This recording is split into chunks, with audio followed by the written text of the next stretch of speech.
গুলো ভালোভাবে ঢেকে যায়। তো এক এক করে দেখো সব টমেটোগুলো আমি চিকেনের ওপর দিয়ে দিয়েছি। এবার এটাকে 5 মিনিটের জন্য ছেড়ে দিতে হবে।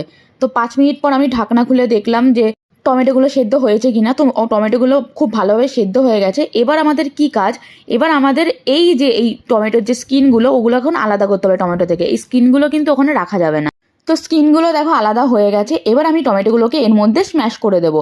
ভালোভাবে ইজিলি স্ম্যাশ হয়ে গেছে কারণ টমেটোগুলো ভালোভাবে সেদ্ধ হয়েছে। এবার এর মধ্যে আমি কয়েকটা লঙ্কা কুচি ইউজ করব। এখানে আমি 3টে লঙ্কা ইউজ করেছি। তো দেখো লঙ্কাগুলোকে ঠিক আমি এরকম ছোট ছোট করে পিস করে কেটে নিয়েছি। তো লঙ্কা কুচি দেওয়ার পর এখানে আমি 2 মিনিট ভালো করে নাড়িয়ে আবার 2 মিনিটের জন্য আমি এটাকে ঢেকে দেবো। আর এটা হচ্ছে কিন্তু লো ফ্লেমে রান্না।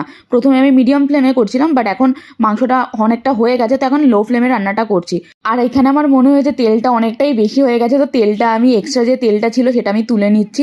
আসলে আমিও তো প্রথমবার এই চিকেনটা ট্রাই করছি, আমি কখনো আগে এরকম চিকেন বানাইনি, আমি ওর রেসিপি অনুযায়ী বানাচ্ছিলাম, তো বুঝতে পারছিলাম না কি করে কি